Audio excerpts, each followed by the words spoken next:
Good morning. পরীক্ষা প্রস্তুতি YouTube চ্যানেলে তোমাদের সকলকে আরেকবার ওয়েলকাম। পিএসসি ক্লার্কশিপ নিয়ে যারা চিন্তায় রয়েছে বা পিএসসি ক্লার্কশিপের মেইন স্পেশাল কোর্সের জন্য যারা ভর্তি হতে চাইছো, এর আগের ভিডিওতে আমি আলোচনা করে দিয়েছি, আবারও বলছি যে পরীক্ষা প্রস্তুতি যারা পেড কোর্সে যুক্ত হতে চাইছো, স্পেশালি মেনের জন্য পিএসসি মেন স্পেশাল কোর্সের জন্য তোমরা 7797427474 এই নম্বরে হোয়াটসঅ্যাপে কন্ট্যাক্ট করে দিতে পারো। যাদের মিসলেনিয়াস আছে মিসলেনিয়াসটাও করতে পারো, কিন্তু অবশ্যই পিএসসি ক্লার্কশিপের ব্যাচ আলাদা, মিসলেনিয়াস আলাদা। কম্বাইন্ড কেউ যদি দিতে চাও অবশ্যই কম্বাইন্ডও নিতে পারো। আজকে যেটা আলোচনা করব দেখো, সেটা হচ্ছে রিপোর্ট রাইটিং। এর আগের দিনকে পুরো যে ফুল স্ট্র্যাটেজি আলোচনা করেছিলাম সেখানেও বলা ছিল, তো যখন আজকে রিপোর্ট রাইটিং নিয়ে আলোচনা করছি বা প্রিভিয়াস ইয়ারের যে রিপোর্ট পড়েছিল সেটা কিভাবে লিখতে হবে সেটা দেখাবো, সেই সঙ্গে আরো একবার তাও টপিকগুলো নিয়ে আলোচনা করে দিচ্ছি। যে ক্লার্কশিপ মানে মাধ্যমিক লেভেলের পরীক্ষা, এখানে গুরুগম্ভীর খুব একটা কঠিন টপিক নিয়ে আসবে না, অর্থাৎ মাধ্যমিক লেভেলেরই সোজা সাপটা সহজ টপিক নিয়ে লিখতে দেওয়া হবে তোমাকে। অ্যাভারেজ মানে টু দা পয়েন্ট, যা পয়েন্টে দেওয়া থাকবে সেই পয়েন্ট অনুযায়ী 100 থেকে 120টা শব্দের মধ্যে মানে সঠিক সহজ সরল ভাষায় যেন সেন্টেন্স যেন ঠিক হয় সেইভাবে লিখে আসতে হবে। তো ফায়ার সংক্রান্ত এটা নিয়ে প্রিভিয়াস ইয়ারে পড়েছিল, অগ্নিকাণ্ড নিয়ে। তারপর হচ্ছে অ্যাক্সিডেন্টাল কেস, যেমন train accident, bus accident, boat, aeroplane, এইসব অ্যাক্সিডেন্ট এগুলো পড়তে পারে। বন্যা সংক্রান্ত নিয়ে পড়তে পারে, এবং রিসেন্ট যে সমস্ত জায়গায় বন্যা হয়েছে সেইগুলো নিয়েই পড়তে পারে, বেশিরভাগ সম্ভাবনা থাকে। কোনো অ্যাওয়ারনেস ক্যাম্পেন, হয়তো ব্লাড ডোনেশন ক্যাম্প বা হচ্ছে প্লাস্টিক নিষিদ্ধ অভিযান, এরকম টাইপের কিছু অ্যাওয়ারনেস ক্যাম্পেন টাইপের পড়তে পারে। ইম্পর্টেন্ট ডে সেলিব্রেশন বা লাইটনিং, বজ্রপাত, earthquake, pollution, royal Bengal tiger attack, green house effect, global warming, robbery train বা ফ্ল্যাটে, এরকম ধরনের কিছু জিনিস, এগুলোকে বলা হয় daily news paper report writing. এইরকম টপিকই পড়বে, অর্থাৎ সব মিলে প্রায় 15 থেকে 20টা যদি টপিক পড়ো তাহলে আমি গ্যারেন্টি দিচ্ছি যে কমন এর মধ্যেই কমন পাবে। তো ক্লার্কশিপের রিপোর্ট লেখার নিয়মটা কি দেখো, যে প্রথমে যেটা দরকার সেটা ক্লার্কশিপ বলে নয়, যে কোনো রিপোর্ট রাইটিং এর ক্ষেত্রে কি হচ্ছে, তাৎপর্যপূর্ণ শিরোনাম, অর্থাৎ সবার প্রথমে একটা কন্টেক্সচুয়াল হেডলাইন দরকার। হেডলাইন, হেডলাইনের পরে নিজস্ব সংবাদদাতা বা হচ্ছে বায়ে স্টাফ রিপোর্টার সেটা লিখতে হবে। তারপরে হচ্ছে জায়গার নাম, ঠিক আছে, যদি কোশ্চেনও দেখো যে কোন জায়গায় কি হয়েছে সেগুলো বলা আছে স্থানটা, তাহলে জায়গার নাম দেবে, আদারওয়াইজ তুমি ইংরেজিতে লিখলে XYZ বা ক খ গ লিখতে পারো। কারণ পার্টিকুলার নিজের কোনো লোকেশনের নাম এভাবে দেবে না, বহরমপুর, মুর্শিদাবাদ, নদিয়া, রানাঘাট নদিয়া বলে এরকম ভাবে আমার মনে হয় যে দেওয়া উচিত নয়। তারপর 3 নম্বরে যে 2 বা 3টি অনুচ্ছেদে সরলভাবে লিখতে হবে, অর্থাৎ সাধারণত ডেইলি নিউজ পেপারের যে রাইটিং গুলো হয় 2টো প্যারাগ্রাফের মধ্যে হয়ে যাওয়ার কথা। প্রথম প্যারাগ্রাফে কবে কোথায় কি হয়েছে সংক্ষেপে বলে দিয়ে, পুরো ঘটনাটা সংক্ষেপে বলে দিলে, লাস্টের প্যারাগ্রাফে কি এর পরবর্তী কি ব্যবস্থাপনা নেওয়া হয়েছিল বা কিছু সেরকম, 2টো বা খুব বেশি হলো 3টে অনুচ্ছেদের মধ্যেই হয়ে যাওয়ার কথা, হয়ে যায়। 4 নম্বরে যে প্রথম অনুচ্ছেদে পুরোটা সংক্ষেপে বলতে হবে, দ্বিতীয় অনুচ্ছেদে বিস্তারিত এবং কারণ বা ফলাফল এই সমস্ত জিনিস আলোচনা করতে হবে, আর তৃতীয় শেষে হচ্ছে প্রতিকার বা ব্যবস্থাপনা, অর্থাৎ বেশিরভাগ ক্ষেত্রে 3টে হতে পারে, 3টে অনুচ্ছেদের মধ্যে হয়ে যাবে। ওয়ার্ড লিমিট যেহেতু বলা থাকে না, তবু 100টির মধ্যে লেখাটাই ভালো। নতুন ভালো, কারণ নতুন হচ্ছে 6টি লেখা কমপ্লিট নতুবা 6টি লেখা কমপ্লিট করা যাবে। অর্থাৎ এই পয়েন্টটা আমি আরেকবার ভালো করে বলে দিচ্ছি, সেটা হচ্ছে ক্লার্কশিপের ক্ষেত্রে ওয়ার্ড লিমিট যেটা সেটা মেনশন করে দেওয়া থাকে না, ঠিক আছে। কতটি শব্দের মধ্যে লিখবে কিছু মেনশন করা থাকে না। যেমন WBCS এর ক্ষেত্রে যেমন 150টা শব্দ বলে দেয় যে 150টি শব্দের মধ্যে লিখতে হবে। SI এর ক্ষেত্রে ইংলিশে যেমন বলে দেয় যে 100টি শব্দের মধ্যে লিখতে হবে, এবং বাংলাটা যেমন বলা হয় যে 200টি শব্দের মধ্যে লিখতে হবে। কিন্তু ক্লার্কশিপের ক্ষেত্রে কোনো ওয়ার্ড লিমিট বলা থাকে না, অর্থাৎ পয়েন্ট মেনশন করে দেওয়া থাকে, সেই পয়েন্টের উপর বেস করে লিখতে হবে। তবে আমার মনে হয় যে খুব জোর 100 থেকে 120টা, ম্যাক্সিমাম 150টা হতে পারে, তার বেশি লেখা যাবেও না, আর বেশি লিখলে পরে 6টা রাইটিং তুমি লিখে আসতে পারবে না। তো প্রিভিয়াস ইয়ারে দেখো ক্লার্কশিপের যে রিপোর্ট রাইটিং এটা পড়েছিল, সেখানে কি বলা ছিল, এ devastating fire has broken out in the godown of A local factory, write a report describing the incident, the fire fighting efforts and the damage cost. অর্থাৎ কি বলছে, একটা বিধ্বংসী একটা অগ্নিকাণ্ড একটা লোকাল স্থানীয় একটা ফ্যাক্টরির গোডাউনে, গুদাম ঘরে ছড়িয়ে পড়ে। Write a report describing the incident, সেই ঘটনাটা ডেসক্রাইব করতে হবে। দ্য ফায়ার ফাইটিং এফোর্টস, যারা দমকল বাহিনী আছে তাদের প্রচেষ্টা, অ্যান্ড ড্যামেজ কস্ট এবং কি কি ক্ষয়ক্ষতি হয়েছে সেটা লিখতে হবে। তো দেখো যে প্রথমে ইংরেজিতে লিখবো, তার আগে বাংলাটা আলোচনা করে নিচ্ছি। যেরকম তোমাদেরকে বলেছিলাম যে কোর্সটা যেভাবে করানো হবে বেঙ্গলি টু ইংলিশ মেথডে, অর্থাৎ কোনো একটা ইংলিশ রিপোর্ট রাইটিং লেখালেও সেটাকে আগে বাংলা করে নিয়ে সেখান থেকে করানো হবে, যাতে তোমাদের সেন্টেন্স স্ট্রাকচার গুলো মনে থাকে পরীক্ষার সময়, যাতে তোমরা নিজেরা তৈরি করতে পারো, সেই জন্যই করা হবে। আর একটা জিনিস যে অনেকে ক্লাস দেখো যে প্রচুর, যদি দেখো আমার চ্যানেল ফলো করো তাহলে হচ্ছে শুধুমাত্র যে আপডেট দিই তারপরে হচ্ছে কোর্স বিক্রি এরকম দিই না, কারণ অনেক ক্লাস দিই যেগুলো যারা ফ্রি ক্লাস করতে চায় এখান থেকে অনেক হেল্প পাবে। বা ডেমো ক্লাস আবার নতুন করে ডেমো ক্লাসের কেউ পাবে না, ঠিক আছে? যে অনেকে বলে যে আগে ডেমো ক্লাস দেখবো তারপরে ভর্তি হব, তাদের উদ্দেশ্যে বলা হচ্ছে যে ইউটিউবে প্রচুর ফ্রি ক্লাস আছে। আজকের যে ক্লাস, আজকের এই ক্লাসে তো আমি সম্পূর্ণটাই সমস্ত আলোচনা করছি, তো এখান থেকে যাদের মনে হবে তোমরা নিতে পারো, ঠিক আছে? বাকিরা বেটার অপশন দেখতে পারো।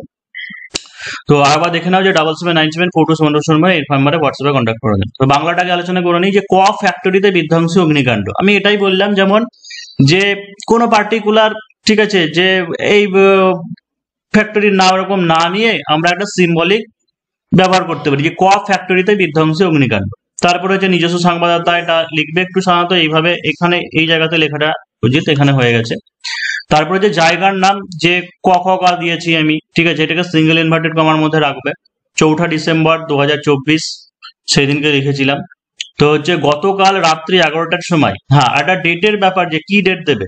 দেখো কোশ্চেনে আমাকে কোনো ডেট ফেট প্লেস কোনো কিছু মেনশন করে দেয়নি, শুধু এটা বলেছে যে একটা বিধ্বংসী অগ্নিকাণ্ড লোকাল ফ্যাক্টরিতে ছড়িয়ে পড়েছিল সেই নিয়ে লিখতে হবে। অর্থাৎ এরকম ধরনের রাইটিং এ কি হবে, তুমি যেদিনকে পরীক্ষা দিচ্ছ সেদিনকারই ডেট দেবে, কারণ সেই দিনকেই তুমি লিখছো। তো হচ্ছে গতকাল রাত্রি 11টার সময় একটি বিধ্বংস অগ্নিকাণ্ডে ক ফ্যাক্টরি ধূলিসাৎ হয়ে গেল। দাহ্য পদার্থে পরিপূর্ণ ওই কারখানা এবং তার সংলগ্ন বাড়িগুলি চরমভাবে ক্ষতিগ্রস্ত হয়েছে অগ্নিকাণ্ডে। সেকেন্ড প্যারাগ্রাফে কি বলেছে, যে সেকেন্ড প্যারাগ্রাফে তোমাকে বিষয়টা নিয়ে আলোচনা করতে হবে যে কিভাবে কি হয়েছে। যে মধ্যরাত্রে যখন, কারণ এখানে দেখো পয়েন্টে বলা আছে যে write a report describing the incident the fire fighting report. এবার যে ঘটনাটা কিভাবে হয়েছে সেটা ডেসক্রাইব করতে হবে। এই জায়গাটা নিজের পছন্দ মতো হতে পারে, বিভিন্ন জন বিভিন্ন ভাবে এটাকে গল্প সাজাতে পারে। আমি যেটা বলছি সেটা হচ্ছে মধ্যরাত্রে যখন সমস্ত মানুষ গভীর নিদ্রামগ্ন, তখন কিছু মানুষ দেখে সেই বিল্ডিং থেকে একটি ধোঁয়ার কুণ্ডলী আসছে এবং সেটিকে অনুসরণ করে আগুন বেরিয়ে আসছে। তারপর আগুন সংলগ্ন এলাকায় ছড়িয়ে পড়ে। সমস্ত কর্মী হট্টগোল শুনে জেগে ওঠে। তারা কোনো রকম ভাবে পালাতে সক্ষম হয়, কিন্তু 5 জন শ্রমিক একটি জামা কাপড়ের গোদাম ঘরে আটকা পড়ে যায়। দমকল কর্মীরা তাদের উদ্ধার করে। এই গল্পটা নিজের, ঠিক আছে, এই গল্পটা আমি একরকম বললাম, অন্যজনকে অন্যভাবে বলতে পারো, ডেসক্রাইব করা যায় কিভাবে আগুনটা ছড়িয়েছে। যে দমকল বাহিনী 6 ঘন্টা ধরে সংগ্রাম করে আগুনকে নিয়ন্ত্রণে আনে।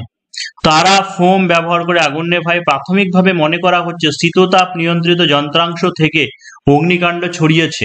এই যে এটা একটা বড় পয়েন্ট, যে সাধারণত প্রত্যেকটা জায়গায় যেখানে অগ্নিকাণ্ড হয়, মানে কোনো কিছু তো একটা কারণ থাকে, শর্ট সার্কিটের কারণের জন্য হতে পারে, বা হয়তো এসি এয়ার কন্ডিশনিং বা কোনো জায়গা থেকে আগুন ছড়াতে পারে। তো সেই কারণটাও তোমাকে বলে দেওয়া উচিত, বলতে হবে। তো প্রাথমিকভাবে মনে করা হচ্ছে শীততাপ নিয়ন্ত্রিত যন্ত্রাংশ থেকে অগ্নিকাণ্ড ছড়িয়েছে, তবে হতাহতের কোনো খবর নেই। দমকল কর্মী অগ্নিকাণ্ডের আসল কারণ এবং ক্ষতির পরিধি তদন্ত করছে।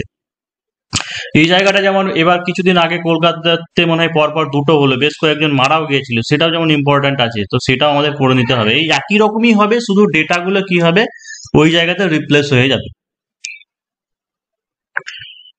তাহলে চলো যে ইংরেজিটা এবার আমরা আলোচনা করব।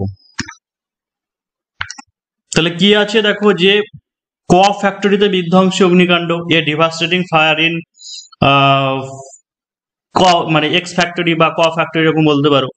বা আর একটা জিনিস ভালো করে লিখতে পারো, যে ভালোভাবে মানে কি একটু স্ট্যান্ডার্ড, সেটা হচ্ছে ফায়ার গার্ড মানে হচ্ছে গিলে ফেলা বা হচ্ছে গ্রাস করা। তাই হচ্ছে ফায়ার গার্ডস এবিসি ফ্যাক্টরি দিলাম, ঠিক আছে, ফায়ার গার্ডস এবিসি ফ্যাক্টরি, এটা হচ্ছে টাইটেল বা হচ্ছে শিরোনাম হয়ে গেল, আন্ডারলাইন করে দিতে হবে। তারপর হচ্ছে বাই স্টাফ রিপোর্টার বা নিজস্ব সংবাদদাতা, যেটা বলেছি যে মোটামুটি এইরকম জায়গাতে একটা লেখা উচিত, বাংলাটা হয়তো একটু ফরম্যাটে ভুল আছে, বাই স্টাফ রিপোর্টার। এবার কি হচ্ছে, প্লেস দিতে হবে, জায়গার নাম দিতে হবে। তো জায়গার নামের জায়গায় এখানে আমি এক্স ওয়াই জেড সিটি দিয়ে দিলাম, ঠিক আছে, এক্স ওয়াই জেড সিটি দিয়ে দিলাম। আর যখনই আমরা এরকম এক্স ওয়াই বা এরকম কিছু ব্যবহার করব, তখনই কি করতে হয়, যে সিঙ্গেল ইনভার্টেড কমার মধ্যে লিখবে, কারণ ওটা আমরা এক্সাক্ট লিখছি না, একটা সিম্বল দিয়ে প্রকাশ করছি সেই জন্য। তারপরে হচ্ছে 4th ডিসেম্বর, ঠিক আছে, বা ডিসেম্বর 4 2024 বা 2025, বা আজকে যেটাই হতে পারে, যে আজকে যদি লেখো আজকে 26শে মে 2025, এটাও ডেট দিতে পারো। চলো আজকে ডেটটাই দিয়ে দিলাম, যে আজকে লিখছি বলে। কি এভাবে কোলন দিয়ে তারপর হচ্ছে স্টার্ট করতে হবে। এটা হচ্ছে ফরম্যাট। যে গতকাল রাত্রি 11টার সময় একটি বিধ্বংসী অগ্নিকাণ্ডে ক ফ্যাক্টরি ধূলিসাৎ হয়ে গেল। তাহলে কি করবো, যে একটা বিধ্বংসী অগ্নিকাণ্ড মানে ডিভাস্টেটিং, একটা বিধ্বংসী অগ্নিকাণ্ড মানে devastating fire accident, devastating fire accident, destroyed ধ্বংস করেছে, destroyed, devastating fire accident destroyed ABC factory, ABC factory গতকাল yesterday at 11 PM, at 11 PM। একদম সহজ সরল ভাষাতেই লিখছি, যে একটা বিধ্বংসী অগ্নিকাণ্ড মানে ডিভাস্টেটিং ফায়ার অ্যাক্সিডেন্ট, দুর্ঘটনা, ধ্বংস করেছিল, ভার্ব হচ্ছে ডেস্ট্রয়, জাস্ট সিম্পল পাস্ট যে ডেস্ট্রয় ধ্বংস করেছে, ABC factory yesterday at 11 PM।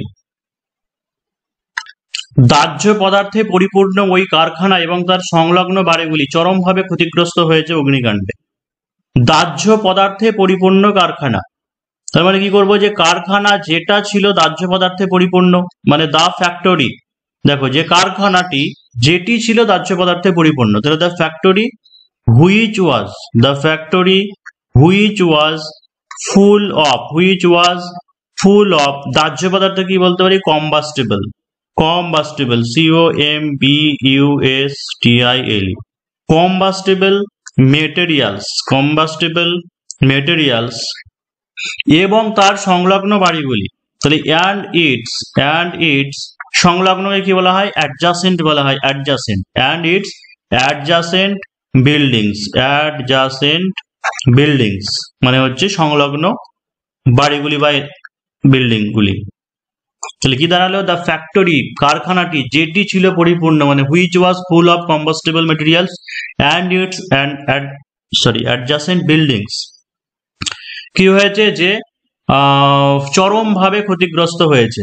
তার মানে ওয়ার সিভিয়ারলি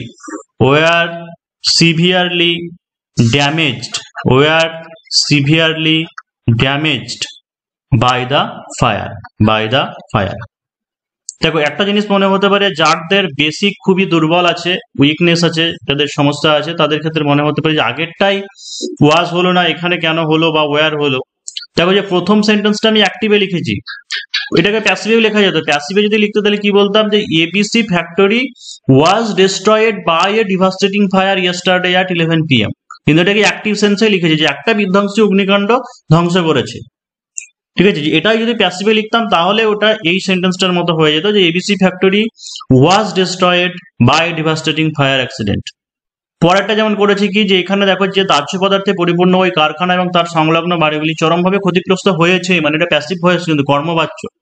সেই কারণে জন্য কি করলাম, যে the factory which was full of combustible materials and its adjacent buildings, এইগুলো ক্ষতিগ্রস্ত হয়েছে, প্যাসিভ ভয়েস। সেই জন্য কি হলো, ওয়্যার হলো একটা অক্সিলারি ভার্ব হলো, তারপর হচ্ছে ভার্বের পাস্ট পার্টিসিপল হলো, মানে were severely damaged by the fire. কি আছে, যে মধ্যরাত্রে যখন, দেখো আমাদের বাংলা যেরকম প্যারাগ্রাফ ছিল ইংরেজিটা সেরকমই হবে, ঠিক আছে, কিন্তু এদের তোমাদেরকে বোঝানোর সুবিধার জন্য আমি সেন্টেন্সগুলোকে আলাদা করে নিয়েছি। অর্থাৎ আমাদের এইটা ফার্স্ট প্যারাগ্রাফ শেষ হয়ে গেল, আবার সেকেন্ড প্যারাগ্রাফে কি করছি ঘটনাটা আমরা ডেসক্রাইব করছি, ইংলিশেও সেরকমই হবে। তো যে মধ্যরাত্রে যখন সমস্ত মানুষ গভীর নিদ্রামগ্ন, তখন কিছু মানুষ দেখে সেই বিল্ডিং থেকে একটি ধোঁয়ার কুণ্ডলী আসছে এবং সেটিকে অনুসরণ করে আগুন বেরিয়ে আসছে। তাহলে মধ্যরাত্রে at midnight যখন নেক্সট প্যারাগ্রাফ শুরু হবে তখন একটু জায়গা ছেড়ে দেবে, যে at midnight মধ্যরাত্রে যখন মানুষ গভীর নিদ্রামগ্ন, মানে when when people were in sound sleep বলা হয়, এটাকে কি হয়েছে সাউন্ড স্লিপ। তাহলে অ্যাট মিডনাইট মধ্যরাত্রে when people were in sound sleep, তখন মানে কমা দেব, যে কিছু মানুষ দেখে সেই বিল্ডিং থেকে একটি ধোঁয়ার কুণ্ডলী আসছে, মানে some people কিছু মানুষ some people দেখে, জাস্ট কি করব সিম্পল পাস্টে মানে হচ্ছে শ এ কলাম অফ ধোঁয়ার কুণ্ডলী মানে হচ্ছে a column of smoke, column of smoke coming out of the building,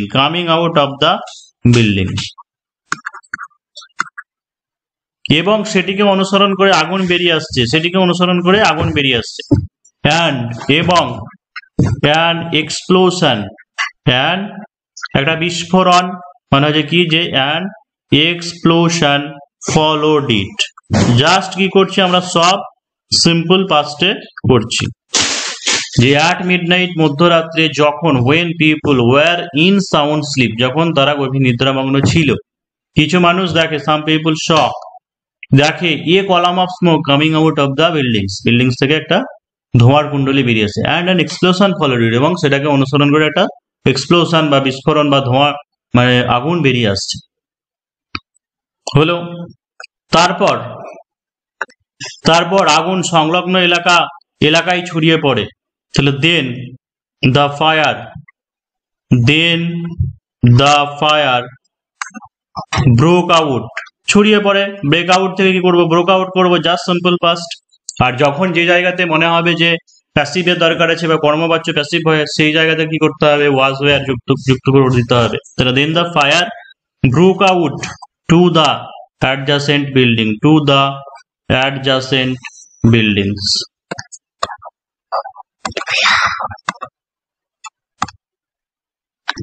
সমস্ত কর্মী হই হট্টগোল শুনে জেগে ওঠে, all the workers woke up to hear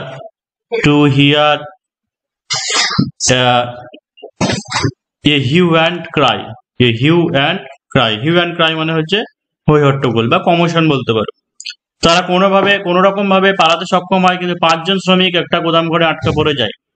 তারা কোনোভাবে পালাতে সক্ষম হয়, they somehow managed to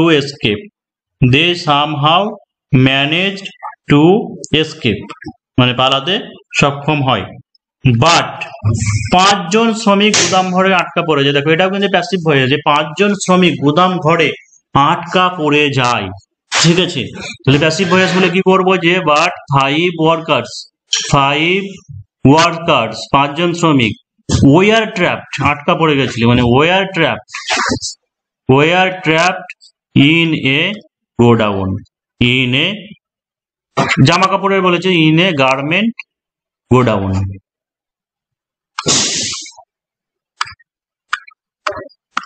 দমকল কর্মীরা তাদের উদ্ধার করে। দেখো কিছু জনের বুঝতে পারি যে অ্যাক্টিভ বা প্যাসিভ কোনটা কি করবে এটা নিয়ে সমস্যা রয়েছে হয়। এই সেন্টেন্সটা থেকে একটা বলে দিচ্ছি, দেখো যে এটাকে অ্যাক্টিভ সেন্সে যদি লিখো তাহলে বলতে পারো দমকল কর্মীরা তাদের উদ্ধার করে, মানে কি হবে যে ফায়ার ফাইটার রেস্কিউড দেম। যদি অ্যাক্টিভ সেন্সে লিখে তাহলে কি বলবো, যে ফায়ার ফাইটার্স রেস্কিউড দেম, তাদেরকে উদ্ধার করেছিল। তাহলে যখন আমরা অ্যাক্টিভ থেকে প্যাসিভ করি তখন কি করি, এই যে দেম যেটা আছে, দেম কি হয়, দে থাকলে দেম হয়, তার মানে কি হবে দে হবে, যে তাদেরকে উদ্ধার করা হয়েছিল, মানে হচ্ছে they were rescued by the fire fighters.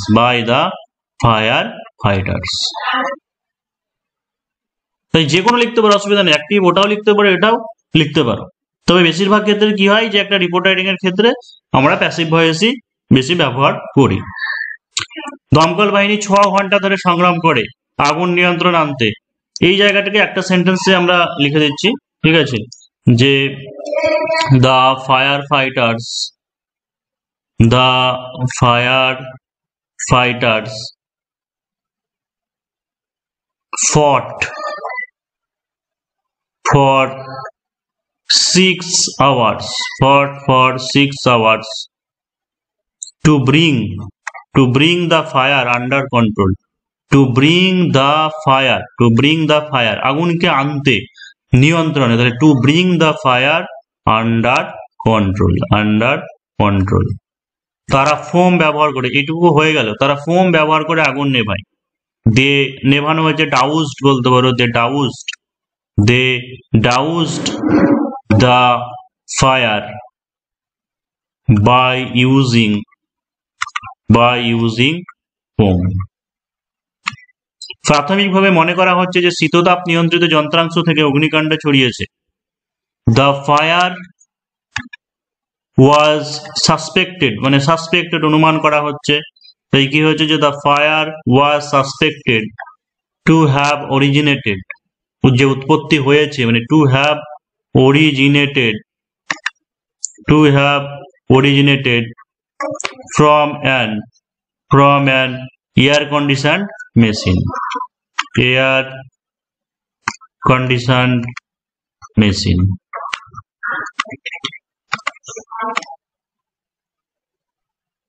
তবে হতাহতের কোনো খবর নেই,